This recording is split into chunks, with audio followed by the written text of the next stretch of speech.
All right, diving into the kingdom of heaven, specifically as it's laid out in the book of Enoch. Looks like we're focusing on book 4 today. Even got some extra bits from the book of Giants and Jubilees. Should be interesting. Yeah, the Book of Enoch, especially Book 4, it really gives you a unique look at how ancient people thought about angels and judgment and, what it means to be righteous. It's really smart that you included these other texts too, because they help to understand some of the weirder parts of Enoch. Okay, cool. So you highlighted the beginning of book 4 where we see lawlessness basically taking over the earth and these angels uh, begging God for some guidance. What's the big deal with this scene? It seems like a pretty intense way to kick things off. Right. It kind of throws you right into this tension, right, between heaven and earth. These angels are often called watchers. They're supposed to just watch humanity, but they get really messed up by all the violence and bad stuff they see happening. Yeah, you mentioned in your notes that the whole idea of the Watchers really gets to you. What is it about them that's so puzzling? Hmm. Well, it's like they're stuck in between, you know? Not quite gods, but definitely not regular people either. And when they decide to mess around with humans, well, things get really bad. Definitely. Yeah. And their leader, Azazel, he seems to be a big part of this whole drama. Hmm. You even pointed out the specific things he did wrong, like revealing secrets from heaven, teaching people how to fight and make weapons.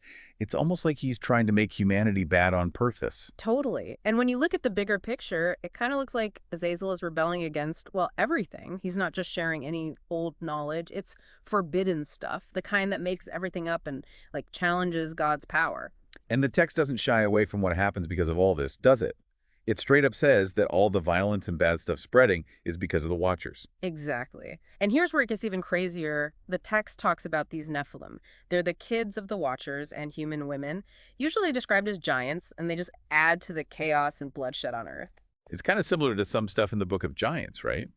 Where the Nephilim are these strong but ultimately destructive figures. Is that a fair comparison? Oh, for sure. And it's cool to notice that the Book of Jubilees also talks about this idea of angels messing up and how it affects humans. Reading these books together gives you this multi-layered view of this ancient myth. Yeah, it's clear that this story was important to people across different traditions and times. But let's get back to Enoch for a sec. We see these four big-time angels, Michael, Uriel, Raphael, and Gabriel, seeing all this tragedy and pleading with God to do something. What's so special about these specific angels? What stands out to you about them? Well, they seem to represent different parts of God's power and authority, right? Like Michael, the warrior angel often linked with divine justice. Uriel's connected with wisdom and light. Raphael with healing. And Gabriel, he's the messenger. It's almost like they're all coming together to ask for mercy and for things to be fixed. That's a really good point. It shows you how serious this whole thing is. It's not just any angels going to God with this, it's some of the most powerful beings in heaven. And God's response is pretty intense, too. He tells Noah to get ready for the flood, to basically clean up the messed up earth. But there's something in your notes that I'm curious about, this focus on how Azazel is punished. It seems like he gets a much worse fate than everyone else. Yeah, and this is where things get really interesting. God tells Raphael to tie Azazel up and throw him into Dudel. This place is described as a pit full of sharp rocks and never-ending darkness. This punishment, it's more than just making him pay for what he did. It's like he's being made an example of. Yeah, it definitely feels like God is sending a message, not just to the other watchers, but to anyone thinking about following in Azazel's footsteps. Exactly. It's like a big warning sign, you Yeah. know? Don't go looking for forbidden knowledge and don't mess with how things are supposed to be. Okay, so we've seen how bad things got because of what the Watchers did, especially Azazel spreading all that forbidden knowledge. But you also pointed out a bunch of stuff about Enoch's role in all this. Yeah. He's not just watching from the sidelines, is he? No, Enoch's role is super interesting. He's chosen to be like a scribe of righteousness, basically God's messenger, to tell the Watchers they're in big trouble. That's a lot of pressure for a regular guy. Yeah, in your notes, you describe him as like a go-between for heaven and earth, someone connecting the divine with us humans. What makes his position so special? Well, he's not just a prophet, right? He's talking to these fallen angels, bringing their apologies to God, and even having visions that show him the secrets of the universe. I'm really interested in how the Watchers react to Enoch. They seem terrified of him, they know they screwed up, and they beg him to put in a good word for them with God. It's like they realize they messed up so bad they can't go back. It's like they understand they broke some major rule of the universe, right? They're desperate for anyone to speak up for them to God, but they can't go to him directly. They need Enoch in the middle. And Enoch, even though he saw firsthand all the destruction they caused, he agrees to take their message to God. That's pretty brave, wouldn't you say? Oh, absolutely. And I think it shows how righteous Enoch is. He's not out for revenge or anything. He's trying to bring justice and mercy together. This leads us to another thing you highlighted, Enoch's visions. You mark the parts where he's like swept up in a whirlwind and taken to different parts of the earth, seeing amazing and terrifying stuff. It's like he's getting a tour of the entire universe, the good and the bad. What's wild is that these visions aren't just random pictures or ideas. They're revealing something deeper, some kind of hidden order behind everything. In your notes, you said the part about the 7 stars of heaven bound together really confuses you. They're described as burning mountains, and some people think they represent fallen angels. What do you think about that? It's a pretty crazy thought, right? The idea that things in space could be connected to angels. It makes you think about the universe totally differently. It definitely makes you question our modern view of how separate the physical and spiritual worlds are. And it seems like these visions aren't just about revealing hidden stuff. There's also a warning there, like a hint of judgment coming. You're right. Enoch comes across this empty valley where angels are imprisoned for messing up. It's a harsh reminder that everyone faces consequences, even angels. And their punishment is rough. They're stuck in that wasteland until the day of the great judgment. A very strong image of divine justice, don't you think? It definitely shows that there are rules to the universe, and if you break them, you'll have to pay. But even with all this judgment and punishment, there's this recurring theme of reward, too. Oh. You pointed out passages that describe a paradise, a place with amazing trees and tons of vineyards, and a world where even a tiny seed grows 1,000 times bigger. It's like a vision of Earth, all healed and fixed from the damage the Watchers and humans caused. I think you're onto something really important there. The Book of Enoch isn't all doom and gloom. It gives us hope, a glimpse of what's possible when good wins out. And this idea of reward is tied to the elect one, right? This messianic figure who'll judge the wicked and bring peace and justice to the world.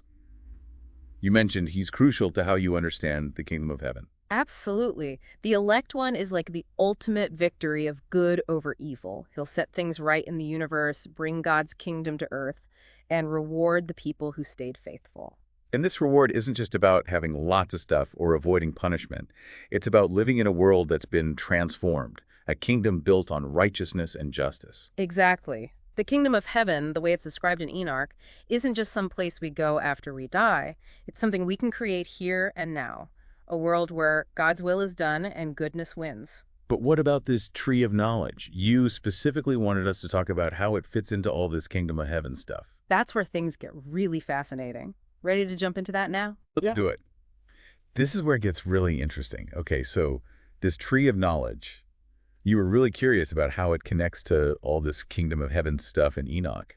Yeah, it's like it pops up in Enoch's visions right after he sees all that bad stuff with the Watchers and their punishments. Almost like it's the opposite of all that forbidden knowledge Azazel was spreading. Right in your notes, you said you see a link between this tree and the one in the Garden of Eden.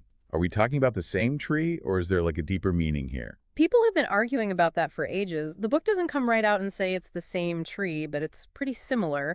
They both represent this knowledge that's super tempting, but also could be dangerous. Yeah, and in both stories, there's a price to pay if you try to get that knowledge without really understanding it or being allowed to. But what makes the tree of knowledge in Enoch's vision so different? Well, it's described as being super beautiful and smelling amazing, like better than any other smell. That's what the text says.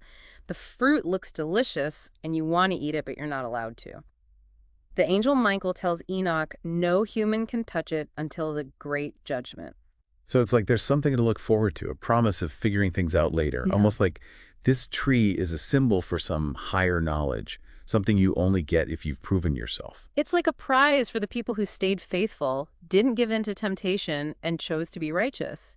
And this whole reward thing is emphasized even more when Enoch sees visions of earth totally transformed, a paradise where good people live long, happy lives.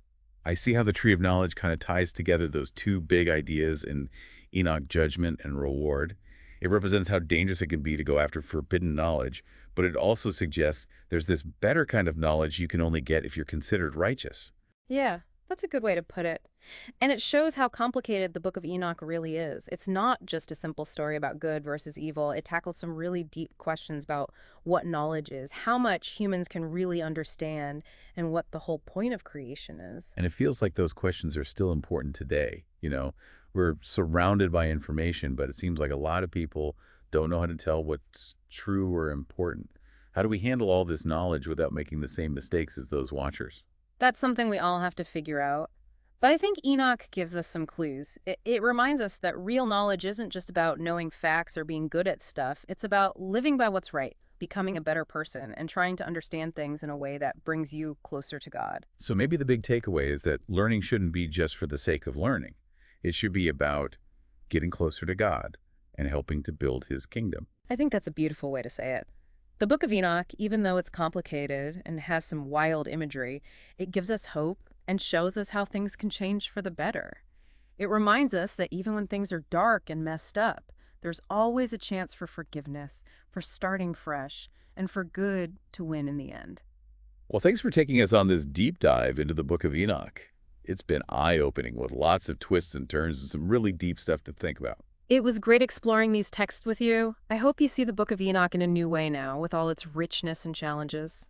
And to everyone listening, we hope you found this as fascinating as we did. Keep searching, keep asking questions, and keep diving deep into all the mysteries out there.